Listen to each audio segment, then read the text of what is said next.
পাখি নবীর প্রেমে দিওয়ানা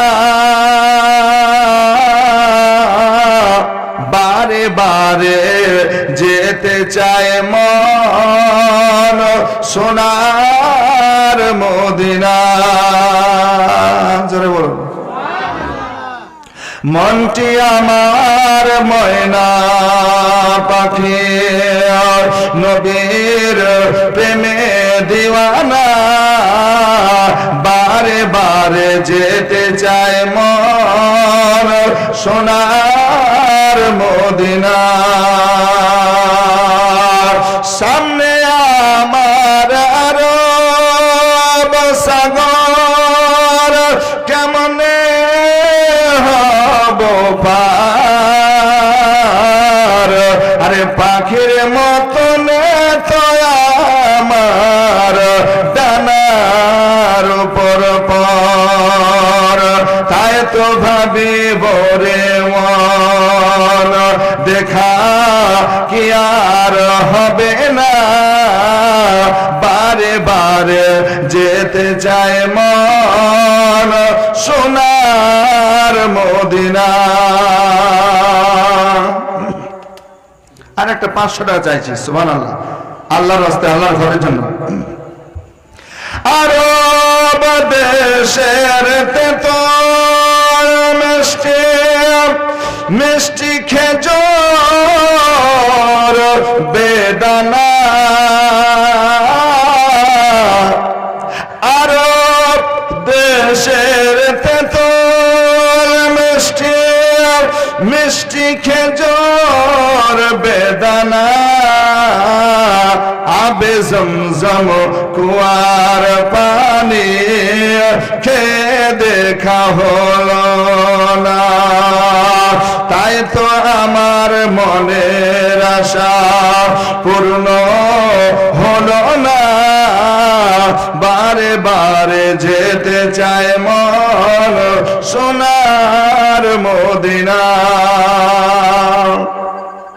ও ডালে বসে ডাকছে কোকিল কুহু কুহু করে, ডালে বসে ডাকছে কোকিল কুহু কুহু করে,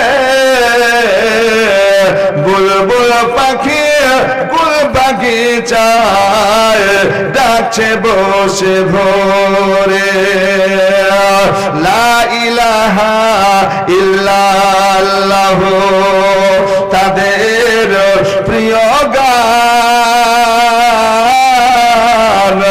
মুহাম্মাদুর রাসূলুল্লাহ দিচ্ছে মধুর গান। ও তাদের মতো ডেকে আমার মনে শান্তি হলো না, বারে বারে যেতে চায় মন সোনার মদিনা। আল্লাহুম্মা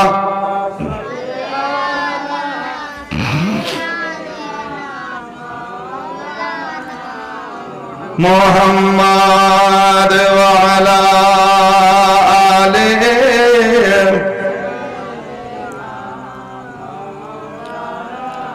ওয়া আলা আলি সাইয়্যিদিনা মাওলানা মুহাম্মদ সাল্লাল্লাহু আলাইহি সাল্লাম। আসুন বাদরে আমার ভাইরা, যারা পারবেন দিবেন আল্লাহর ঘর মসজিদের জন্য।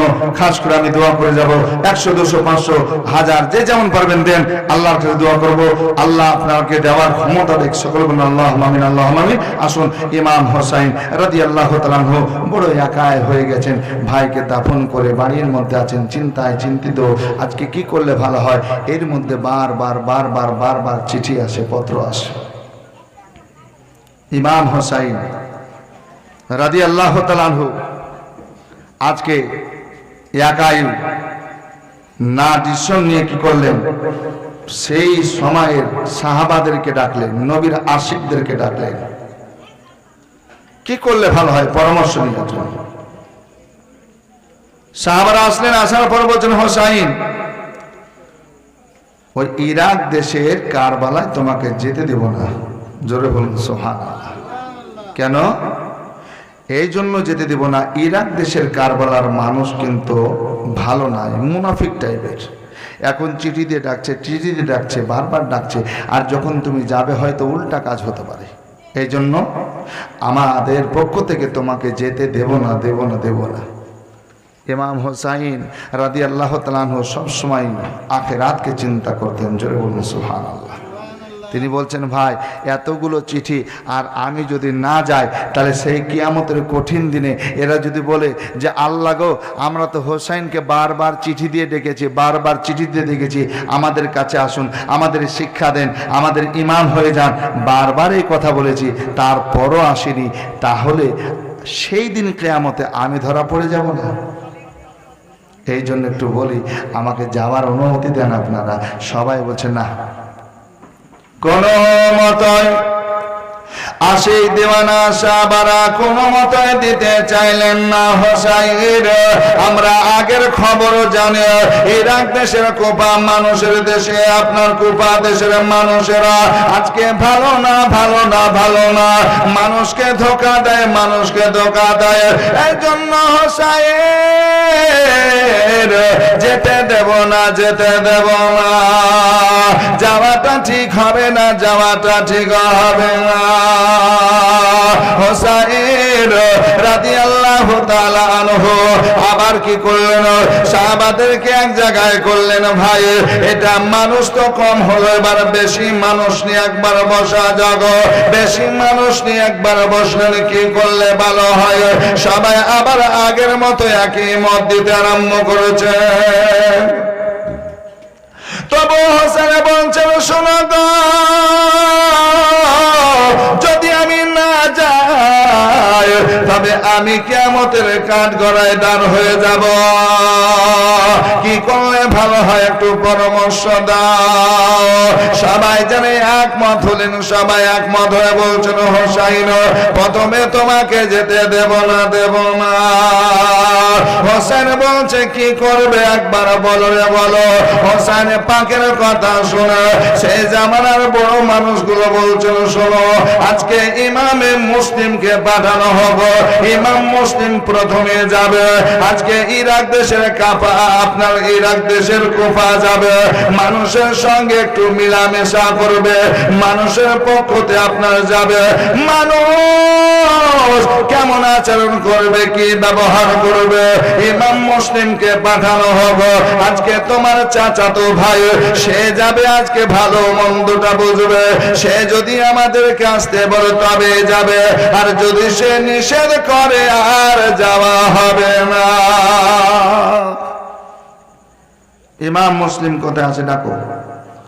ইমাম মুসলিম চাচাতো ভাই, আল্লাহু আকবার। ইমামে মুসলিম হাজির হলো ডাকার সঙ্গে সঙ্গে। ইমামে মুসলিম, তুমি কি ইরাক দেশের কুফা যেতে পারবে?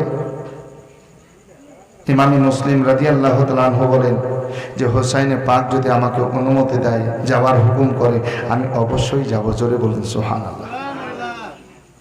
যাব, অসুবিধা নেই। কিভাবে যাবেন? ইমামে হোসাইন পাক রাদিয়াল্লাহু তাআলা আনহু সব কিছু ডিটেইলসে আপনার বললেন যে, ভাই ইমাম মুসলিম শোনো, এইভাবে যাবে, আর আমার পক্ষ থেকে এইভাবে মানুষের বায়াত নিতে আরম্ভ করবে।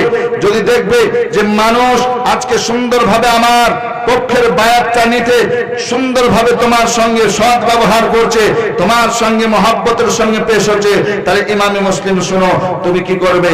আমাকে পত্র দ্বারা, চিঠি দ্বারা খবর দেবে, আর তোমার হাতের লেখা যদি চিঠি আমি পেয়ে যাই, আমি হোসাইন আজকে রেডি হয়ে আমি কুফার দিকে রওনা দিয়ে দেব। জোরে বলুন সুবহানাল্লাহ। মানুষ সবে একমত হয়ে গেল। ইমামে মুসলিম তিনি রাজি হলেন। আল্লাহু আকবার। তিনি বলছেন যে আমার ডর নাই, আমার ভয় নাই, যদি আমাকে শহীদ করে দেয় শহীদ হয়ে যেতে রাজি আছে। জোরে বলুন সুবহানাল্লাহ। কেন আল্লাহর রাস্তায় যারা শহীদ হয় তারা মরে না। জোরে বলুন না সুবহানাল্লাহ। তারা মরে না, আল্লাহ বলছেন তারা জিন্দা। আরো জোরে বলুন সুবহানাল্লাহ। তারা জিন্দা। কেমন জিন্দা, আল্লাহু আকবার কবিরা।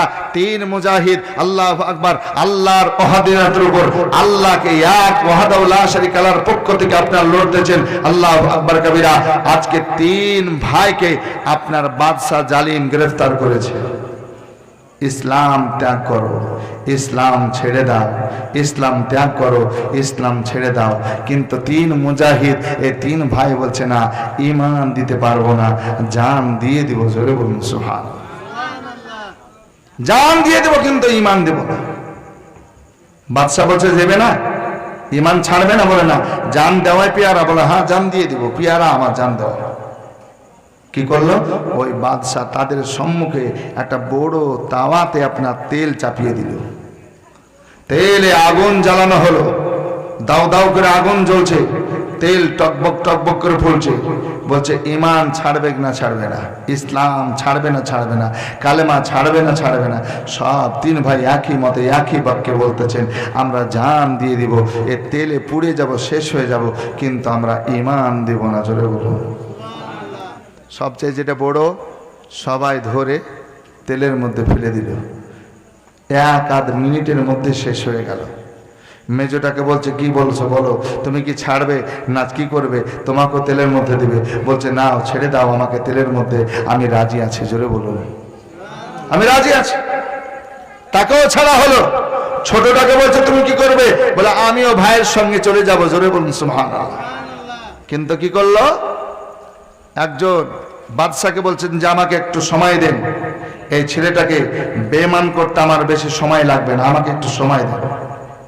সময় দেওয়া হলো, এই ছেলেটাকে নিয়ে যাওয়া হলো। ছোট্ট ছেলেটাকে, দেখতেও যেমন পেয়ারা, দেখতে সুন্দর, হাসিন জামিল, আল্লাহু আকবার, নিয়ে গেল।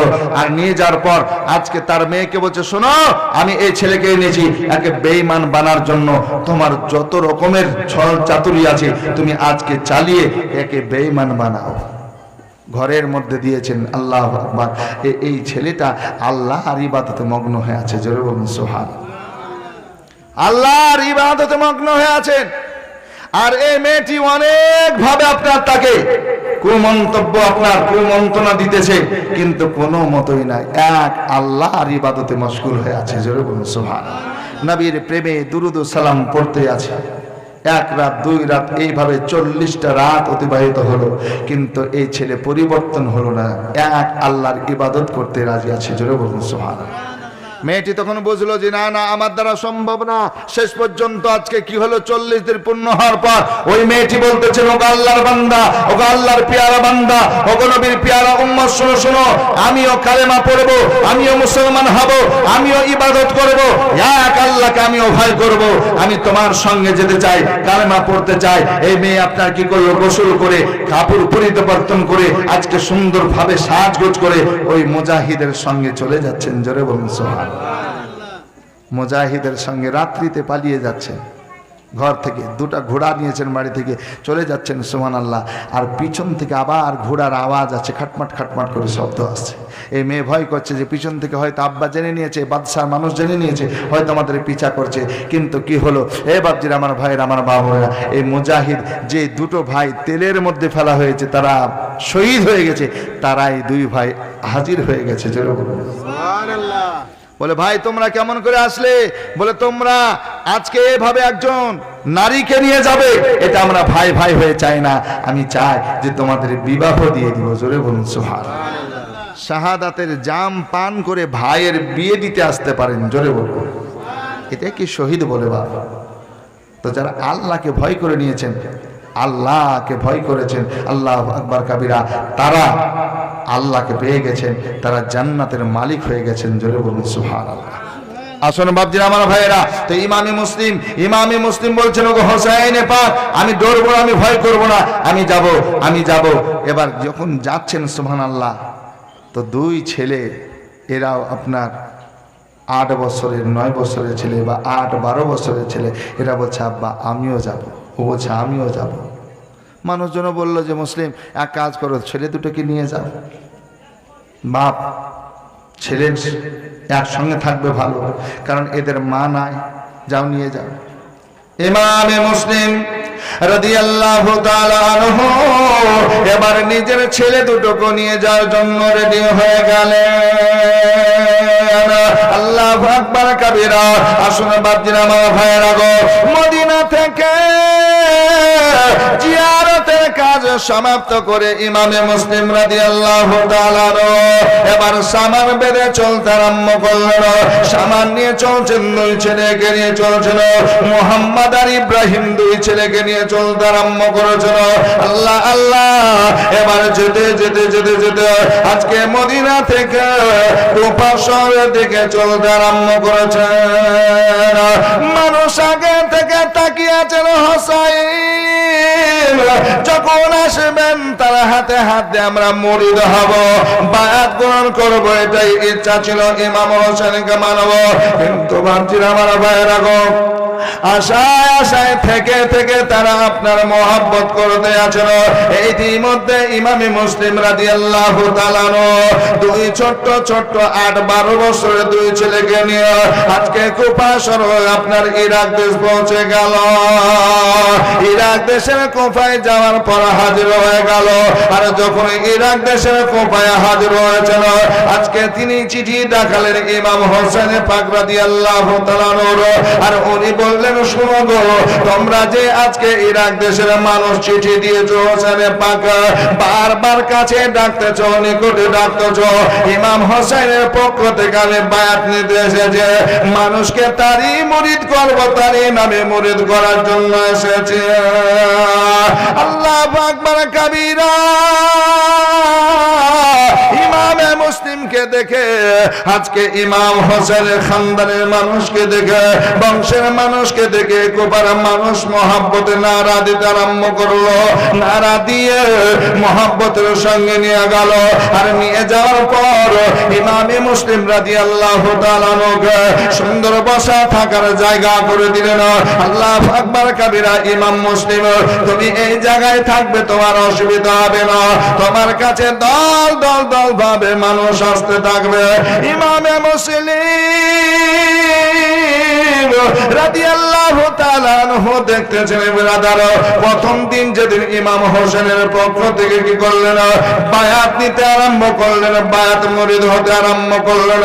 মানুষ দল নেমে গেল ব্রাদার, এক এক করতে করতে 50,000-এর অধিক প্রথম দিন যেন বায়াত হয়ে গেল। 50,000-এর অধিক। ইমামে মুসলিম রাদিয়াল্লাহু তাআলা আনহু বলছেন, এই জন্য বারবার চিঠি যেত, এই জন্য বারবার চিঠি যেত। এত মহব্বতের লোক ইমাম হোসাইন যদি আসতেন তাহলে কি মানুষ আসতেন। ওনার পক্ষ থেকে আমি এসেছি, তাই আমাকে এত মহব্বত করছে, আমাকে এত ভালোবাসছে, এত আদর করছে। আর আমার হাতেই 50,000-এর অধিক প্রথম দিনই বায়াত হয়ে গেল।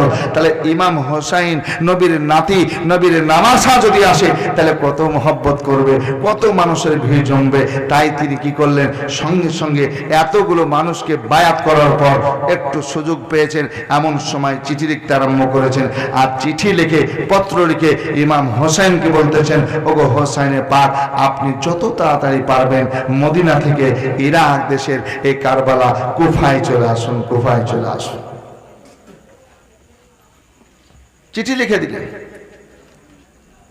কাসিদকে দিয়ে পাঠিয়ে দিলেন, যাও ইমাম হোসেন পর্যন্ত এই পত্র, এই চিঠিটা পৌঁছে দাও। ইমাম মুসলিম রাদিয়াল্লাহু তাআলা আনহু খুব খুশির সঙ্গে রয়েছেন কুফা দেশে। মানুষেরাও খুব আনন্দ করছেন। ইমাম হোসেনের পক্ষ থেকে ইমাম মুসলিমকে পেয়েছি। আল্লাহু আকবার কাবীরা। মানুষ খুব খুশি, খুব সন্তুষ্ট। ইয়াজিদের কাছে কিন্তু এই খবর যায় নাই। ইয়াজিদ খবর পায় নাই। ইয়াজিদ খবর এখনো পায় নাই।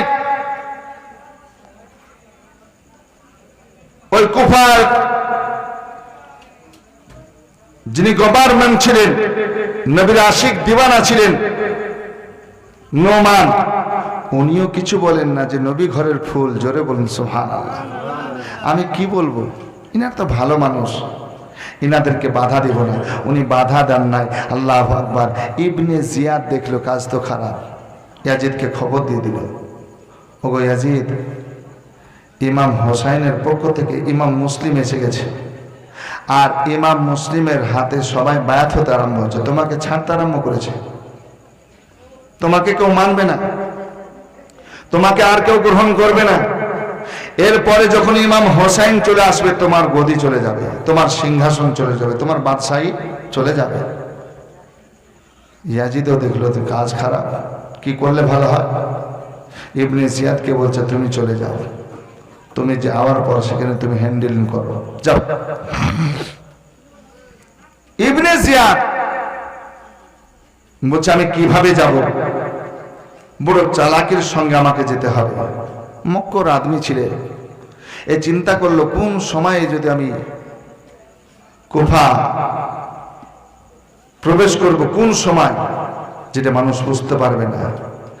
তো ইবনে জিয়াদ দেখলো যে ইমাম মুসলিম চিঠি লিখেছে ইমাম হোসাইনকে, তাহলে এই চিঠির পেয়ে ইমাম হোসাইন তো আসবে, তাহলে আমি ওইভাবে ছদ্মবেশে যদি ইমাম হোসাইন সেজে প্রবেশ করতে পারি তাহলে সবচাইতে ভালো হবে। ইবনে জিয়াদ কি করলো? কিছু মানুষদেরকে নিয়ে সন্ধ্যার পর ইরাক দেশে আপনার কুফা শহরে প্রবেশ করছে, গোটা মাথা মুখ সহ নেকাব পর্দা দিয়ে নিয়েছে, দেখতে যেন না পায়, আর সবাই যেন বুঝতে পারে নেকাব দেওয়া আছে, তার মানে নবীর নওয়াসা ইমাম হোসেন আসছে, এটা যেন বুঝতে পারে। ছদ্মবেশী হয়ে ছলচাতুরি করে ইবনে জিয়াদ সে নেকাব পর্দা মুখের উপর দেওয়ার পর আল্লাহু আকবার, এবার কি করলো? চলতে আরম্ভ করলো। ইরাক দেশের মানুষ, কুফা শহরের মানুষ, এরা মনে করলো ইমাম হোসাইন আসছে কাফিলা নিয়ে। আল্লাহু আকবার, সবাই নারা দিতে আরম্ভ করেছে। যেমন আমরা হুজুর আসলে, পীর সাহেব আসলে নারা দি, নারে তাকবীর, আল্লাহু আকবার, নারে। তো নবীর আল এসেছে, আল্লাহু আকবার কবিরা, নবীর নাতি আসছে, সবাই খুশি মনে নারা দিছে। ইবনে জিয়াদ যখন আপনারা প্রবেশ করেছে, নারা শুনেছে, ভিতরে ভিতরে আপনারা গরম হচ্ছেন, নারা আমাকে দেয় না, এই নারা ইমাম হোসেন রাদিয়াল্লাহু তাআলা আনহুর নারা হচ্ছে। আমি কেলা পর্যন্ত যেতে পারি, তবে যাওয়ার পর আমি তাদেরকে শিক্ষা দেব। এই দেখেন বাপজির, আমার ভাইরা, মা বোনেরা গো, নেকাব এখনো তোলে না, নেকাব পড়ে আছে। এভাবে তাকবীর দিতে দিতে দিতে দিতে যখন কেলাতে আপনার প্রবেশ করেছে, কেলাতে যখন ঢুকতে আরম্ভ করেছে, তখন নেকাবকে তুলে দিয়েছে। ইবনে জিয়াদ বলছে, শোনো গো কুফা দেশের মানুষ, শোনো, তোমরা বড় গুনার কাজ করেছো, পাপের কাজ করেছো। এক নম্বর পাপ করেছো যে ইমামে মুসলিমকে আশ্রয় দিয়েছো। আজকে ইমামে মুসলিমকে আশ্রয় দেওয়ার পর প্রথম পাপ করেছো, গুনাহ করেছো। দ্বিতীয় পাপ হচ্ছে ইমাম হোসেনকে আবার দাওয়াত করেছো। শোনো শোনো, তোমরা যারা ইমাম মুসলিমকে চাও, তোমরা শোনো, তোমাদের ঘর বাড়ি জ্বালিয়ে দেব, তোমাদের বাড়ি ঘর পুড়িয়ে দেব, ছেলেদেরকে এতিম করব, বিবিদেরকে বাবা করব, তোমাদের ঘর বাড়িতে আগুন লাগিয়ে দেব। আমি ইবনে জিয়াদ ইয়াজিদের পক্ষ থেকে তোমাদের নেতা হয়ে এসেছি, লিডার হয়ে এসেছি। যারা তোমরা তার সাথ ছাড়বে না, তাদেরকে আমি শেষ করে দেব, কতল করে দেব। ডর দেখাতে আরম্ভ করলো, ভয় দেখাতে আরম্ভ করলো। যে মানুষগুলো ইমাম মুসলিমের কদমে চুমা দিচ্ছিল, ইমাম মুসলিমকে দাওয়াত দিচ্ছিল, চলুন হুজুর আজকে আমার বাড়িতে দাওয়াত, আজকে আমার বাড়িতে খাওয়া দাওয়া করবেন, আমার বাড়িতে আপনার বাচ্চা দুটো থাকবে, এইভাবে পর পর সবাই জিয়াফত দিচ্ছিলেন, দাওয়াত দিচ্ছিলেন কিছুদিনের মধ্যে। কিন্তু আজকে ইবনে জিয়াদের অহংকারে, আজকে গরম বক্তব্যতে, আজকে একটা একটা করে সরতে আরম্ভ হলো, আজকে এক এক করে পালিয়ে যেতে আরম্ভ হলো। ইবনে জিয়াদ এলান করে দিল, নবীরা শোনো শোনো, সকাল পর্যন্ত যদি তোমরা সাথ না ছাড়ো, সকালে তোমাদের কারওয়াই করব, তোমাদের ব্যবস্থা নেব, তোমাদের ব্যবস্থা নেব। ইবনে জিয়াদের কথাতে ভয়ভীত হয়ে এক অপরকে বলতে আরম্ভ করলো, শোনো রে শোনো, জান বেঁচে থাকলে অনেক কিছু থাকবে, যদি আমাদের প্রাণটা চলে যায়, বাচ্চারা এতিম হয়ে যাবে, বিবি বেড়া হয়ে যাবে, আজকে সংসারটা ভেঙে যাবে, ভেঙে যাবে। এভাবে একটা একটা করে মানুষ কাটতে আরম্ভ হয়ে গেল। 1 লক্ষেরও বেশি মানুষ ছিল, কারণ প্রথম দিনে 50,000-এর বেশি বাদ গ্রহণ করেছিল।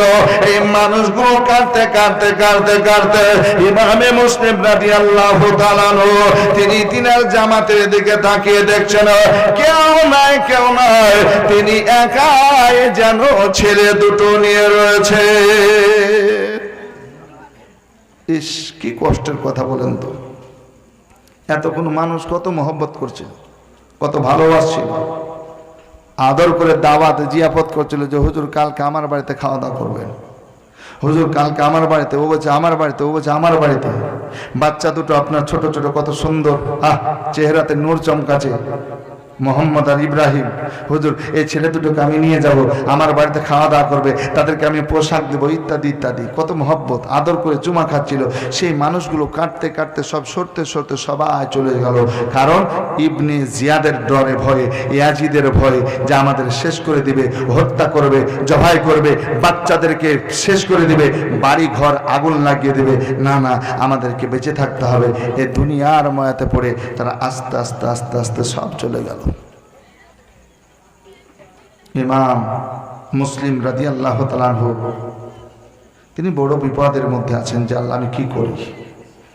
এই অবস্থায় সবচাইতে টেনশন বেশি মাথার উপরে চলে আসলো যে আল্লাহ আমার যেটা হবে হবে, আমার বাচ্চার যা হবে হবে, কিন্তু আল্লাহ গো, আমি যে ইমাম হোসাইনে পাককে দাওয়াত করে দিয়েছি, চিঠি লিখে দিয়েছি, সে যদি চলে আসে সেও তো বিপদে পড়ে যাবে। আর সে আসলে তো একা আসবে না, তার সঙ্গে পরিবার আসবে, তার সঙ্গে ছেলে মেয়ে আসবে, আল্লাহু আকবার কাবীরা, তারাও তো বড় বিপদে পড়ে যাবে। আমি এই মুহূর্তে আবার কাকে পাবো যে আমি একটা চিঠি লিখে আমি পাঠাবো? শুধু এই মাথার উপর চিন্তায় যে আমি কি করব, ইমাম হোসেনকে বারণ করব কি করে, নিষেধ করব কি করে। ইমামে মুসলিম রাদিয়াল্লাহু তাআলা আনহু এই চিন্তা করতে করতে টেনশনে পড়ে গেছেন যে আমি কি করব। শেষ পর্যন্ত বাচ্চা দুটোকে একজন মহব্বতকারীর বাড়িতে লুকিয়ে ছুপিয়ে দিয়ে আসলেন যে বাচ্চাগুলো তোমার বাড়িতে থাকলো, তোমার কাজ হবে এই বাচ্চা দুটো, আমি যদি কিছু হয়ে যায় বা শহীদ হয়ে যায়, আমাকে মেরে দেয়, তাহলে বাচ্চা দুটো কোনো মতো করে মদিনা পৌঁছে দিবে। জোরে বলুন সুবহানাল্লাহ। আমার সন্তান, আমার লাগতে জিগার, আমার কলিজার টুকরা, এরা যেন বাড়ি পর্যন্ত পৌঁছে যায়, মদিনা পৌঁছে যায়। আল্লাহু আকবার। এই বলে ইমাম মুসলিম রাদিয়াল্লাহু তাআলা আনহু একজন বুড়ি মা তার বাড়িতে যাওয়ার পর আশ্রয় গ্রহণ করলেন। ইমামে মুসলিম রাদিয়াল্লাহু তাআলা আনহু বুড়ি মার ঘরে কেন গেলেন? যে বাড়িগুলো আজকে প্রতিদিন ডাকতো হুজুর আমার বাড়িতে আজকে আসেন, ও বলছে আমার বাড়িতে, আজকে ইমাম মুসলিম ওই বাড়ির দরওয়াজার কাছে যাচ্ছেন, বন্ধ করে দিছে। আবার ইনার বাড়ি যাই খোলা আছে, বন্ধ করে দিছে। আরেকজনের বাড়ি যায়, হুজুর আমার বাড়িতে আসেন না, বিপদ হবে, আবার লাগিয়ে দিছে। ইমাম মুসলিম বলছেন যে যে মানুষগুলো আমার কদম চুমছিল দাওয়াতের পর দাওয়াত, তারা আজকে আমাকে দেখে গেট বন্ধ করে দিছে, দরওয়াজা বন্ধ করে দিছে। শেষ পর্যন্ত ওই বুড়ি মার ঘরে আশ্রয় গ্রহণ করলেন। আল্লাহু আকবার কাবীরা। বুড়ি মার ঘরে ইমামে মুসলিম রাদিয়াল্লাহু তাআলা আনহু আশ্রয় গ্রহণ করার পর তিনি চিন্তার মধ্যে আছেন কি করলে ভালো হয়। ইবনে জিয়াদ খবর লাগায়, কোথায় আছে খোঁজ করো, ইমাম মুসলিম কোথায় আছে খোঁজ করো। মানুষদেরকে প্রলোভন দেখিয়ে টাকা দিয়ে জায়গা দিব বলে, বাড়ি করে দিব বলে, সোনা হীরা জওহার দিব বলে, পৃথিবী দিয়ে দেব বলে মানুষকে ধোকা দিয়ে আপনার ইমাম মুসলিমকে খুঁজতে আরম্ভ করেছে। সবাই খুঁজে, সবাই খুঁজে, খুঁজে কোথায় আছে। ইমামে মুসলিম ওই বুড়ি মার ঘরে রয়েছেন। আল্লাহু আকবার কাবীরা। এমন সময় দুশমন কিন্তু কাছেই থাকে না, কি বলছেন? ওই বুড়ি মার একটা ছেলে এ নালায়েক ছেলে, নাফরমানি ছেলে। আল্লাহ আকবার। মা বারবার বলছে, বেটা আমি তোমার মা, তোমাকে পেটে ধারণ করে রেখেছি, তোমাকে বুকের দুধ পান করে রেখেছি, বেটা আমি তোমার কাছে কিচ্ছু চাই না, কিচ্ছু চাই না। তুমি শুধু বলবে না যে আমার ঘরে ইমাম মুসলিম আছে, এই কথাটা কাউকে বলিও না। কিন্তু মা কথা আর কে মানবে? নাফরমান ছেলে। আল্লাহ আকবার। কি করলো? যাওয়ার পর খবর পৌঁছে দিল। খবর পৌঁছে ইমামে মুসলিম রাদিয়াল্লাহু তাআলা আনহু এবার কি করছেন? ওই বুড়িমার ঘরে রয়েছেন। এই অবস্থায় আল্লাহ আল্লাহ মানুষ যার পর যেন আপনার ঘিরে নিল। ইবনে জিয়াদের লোক যাওয়ার পরে, সিপাহীরা যাওয়ার পরে ঘিরে নিয়েছে, অস্ত্র নিয়ে সবাই হাজির হয়ে গেছে। ইমামে মুসলিম রাদিয়াল্লাহু তাআলা আনহু বলছেন, আল্লাহ গো, আমার বাজুতে যতক্ষণ পাওয়ার আছে, ক্ষমতা আছে, আমি কি করব? ততক্ষণ লড়াই করে যাব, লড়াই করে যাব, আমি মোকাবেলা করে যাব, এমনি এমনি নিজের জানটা দেব না। আসুন বাপজিরা, আমার ভাইয়েরা, আমার মা বোনেরা গো, দেখেন তাদের সঙ্গে মোকাবেলা করতে আরম্ভ করলো। তারা মনে করলো ইমামে মুসলিম একাই রয়েছে, আজকে কি অবস্থায় কি করবে আমাদেরকে। কিন্তু একাই কি করলেন? লড়তে আরম্ভ করলেন। লড়তে লড়তে যত আপনার লালাইক বেঈমানের সিপাহী সালারা গেছিল বেরাদার, সবাইকে ক্ষত বিক্ষত করলো। সবাই পরাজয় হয়ে আপনার ফিরে চলে আসলো। ইবনে জিয়াদের কাছে আসার পর বলে, শোনো গো, ইমাম মুসলিমের মোকাবেলা করা কঠিন, এত বাজুতে পাওয়ার রয়েছে, এত শক্তি রয়েছে, তার মোকাবেলা আমরা করতে পারি না। ইমামে মুসলিম রাদিয়াল্লাহু তাআলা যুদ্ধ করতে করতে, মোকাবেলা করতে করতে, নারে তাকবীর, আল্লাহু আকবার, নারে রিসালাত ইয়া রাসূলুল্লাহ, তাকবীরে জাঙ্গাল দিতে দিতে কেলার দিকে চলতে আরম্ভ করেছেন। আর মুসলমান কুফাবাসী আবার একা করতে করতে আবার ইমামে মুসলিমের সঙ্গ নিতে আরম্ভ করেছে। দল দল দল হয়ে চলে আসতে আরম্ভ করেছে। এক দুই করতে করতে ইমামে মুসলিম পিছনে তাকিয়ে দেখছেন গোটা 50,000-এর অধিক মানুষ হয়ে গেছে। ইনার মনোবল আরো বেড়ে গেছে, একদম কেলা পর্যন্ত পৌঁছে গেছে। কেলায় যাওয়ার পর হাজির যখন হয়েছে, বাপজিরা, আমার ভাইয়েরা, ইবনে জিয়াদ আপনার মক্কার মানুষ ছিল, চালাক মানুষ ছিল। আগে থেকে 40টা মুয়াজ্জিনকে গ্রেফতার করে দিল। 40 জন মুয়াজ্জিন আপনার 40টা পরিবার থেকে নিয়েছিল। আল্লাহ আল্লাহ, ইবনে জিয়াদ দেখলো যে এই মোকাবেলা করা কঠিন হবে। এবার কি করলো? ছাদের উপর কেলার সবাইকে তুলে দিল, 40 জন মুয়াজ্জিনকে, আর বলছে, শোনো গো, তোমরা প্রাণ ভিক্ষা চাও আর বলো তোমরা চলে যাও, চলে যাও। 40 জন মুয়াজ্জিনকে ধরে, ভালো ভালো মানুষকে ধরে রেখেছে।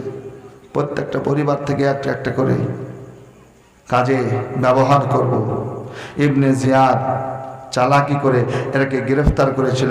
ওপরে কেলাতে ওঠার পর বলছে, তোমাদেরকে হাত জোড় করছি, তোমাদের কাছে প্রাণ ভিক্ষা চাইছি, তোমরা ফিরে যাও। তোমরা যদি ফিরে যাও তাহলে আমরা বাঁচবো, আর যদি না ফিরে যাও আমরাকে আজকে শহীদ করে দিবে, মেরে দিবে। আত্মীয় স্বজনের টান একটা আলাদা থাকবে নাকি বলছেন? এটা তো আমার ভাই, এটা তো আমার চাচা।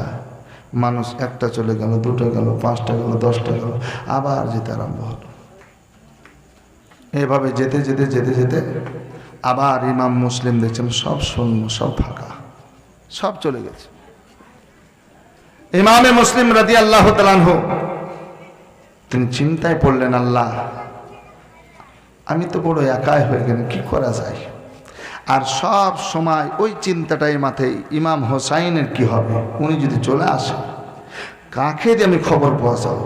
শুধু ওইটাই চিন্তা মাথায় আসছে।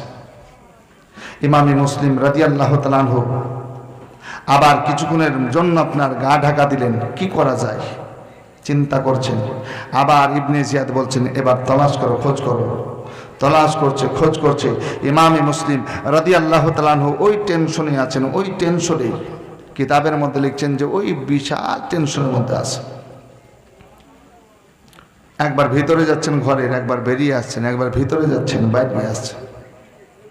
আর ইবনে জিয়াদের লোক লুকিয়ে ছুপিয়ে ছিল। ইমাম মুসলিম বারবার উঠছেন, বসছেন, বাইরে আসছেন, চলছেন, এটা করছেন। কি করছেন? ইমাম হোসেনের জন্য কি করব, এই চিন্তা করছেন। পিছন থেকে তালোয়ারের ওয়ার মাথার উপর চাপিয়ে দিল। ইমাম মুসলিম রাদিয়াল্লাহু তাআলা আনহু বেহুশ হয়ে পড়ে গেলেন। ধরে কেলায় ইবনে জিয়াদের কাছে হাজির করলো। ইবনে জিয়াদ ইমাম মুসলিম রাদিয়াল্লাহু তাআলা আনহু কে নিয়ে বড় একটা বাহাস করেছিল, প্রশ্ন উত্তরের মতো করেছিল। ইমাম মুসলিম রাদিয়াল্লাহু তাআলা আনহু তিনি বলেছিলেন, এই ইবনে জিয়াদ শুনো শুনো, আমি এক আল্লাহকে ভয় করি আর কাউকে ভয় করি না। জোরে বলুন সুবহানাল্লাহ। ইমাম মুসলিম রাদিয়াল্লাহু তাআলা আনহু এই মোকাবেলা আপনার করবেন, প্রশ্ন উত্তরে আপনার বারবার উত্তর দিতে থাকবেন, শেষ পর্যন্ত কিভাবে শহীদ করবেন আগামীকালকে আবার ইনশাআল্লাহ আপনাদেরকে শোনাবো। তবে শেষে কেউ যদি আবার 100-200 টাকা করে দিতে চান আল্লাহর ঘর মসজিদের জন্য, আমি কয়েকজন ভাইয়ের কাছে আবদার করব যে 100, 200, 500 যে যেমন পারবেন একটু দিবেন। শেষে আবার মোনাজাত করব, দোয়া করব, ওই দোয়াতে আপনাদের শামিল করব। এই জন্য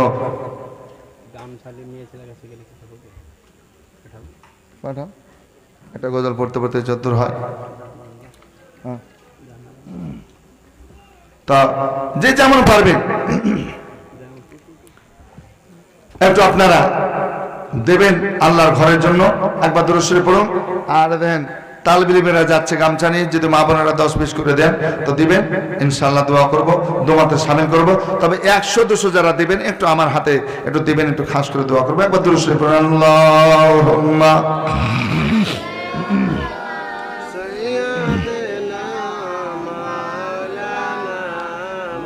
মুহাম্মাদ ওয়ালা আলে মাওলানা মুহাম্মাদ ওয়ালা আলে মাওলানা মুহাম্মাদ দে হযরতে बिलाल ने काबा से जब सदा हय्या अला सला हय्या अला सला दी हजरते बिलाल ने काबे से जब सदा हय्या अला सला हय्या अला सलाह इरशाद किबरिया है फरमाने मुस्तफा इरशाद किबरिया है फरमाने मुस्तफा हय्या अला सलाह हय्या अला सलाह पैदा हुए रसूल तो रहमत बरस पड़े थी आसमां से फर्श तक नूर के जड़े दाए हल मगोद में लेकर जो चल पड़े बीमार ऊँटनी में अजब जान पड़ गए बाद सबान झूम के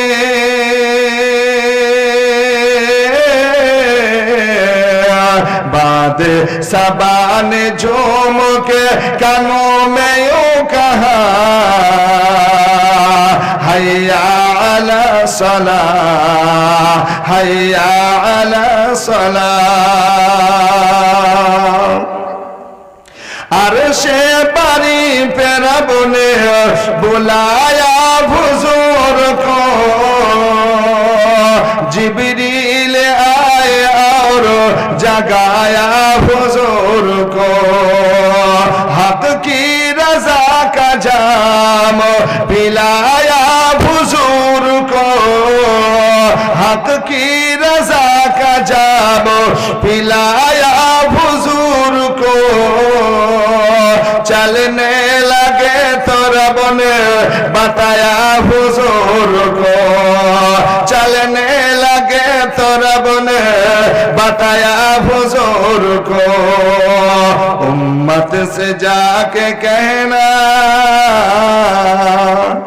उम्मत से जाके कहना एह तोहफा है मिला, हय्या अला सलाह, हय्या अला सलाह। इरशाद किबरिया है ये फरमाने मुस्तफा, हय्या अला सलाह, हय्या अला सलाह। সকলে নবী মুস্তাফা রহমত সাল্লাল্লাহু আলাইহি ওয়াসাল্লামের শানে সালাম পড়ুন ইয়া নবী।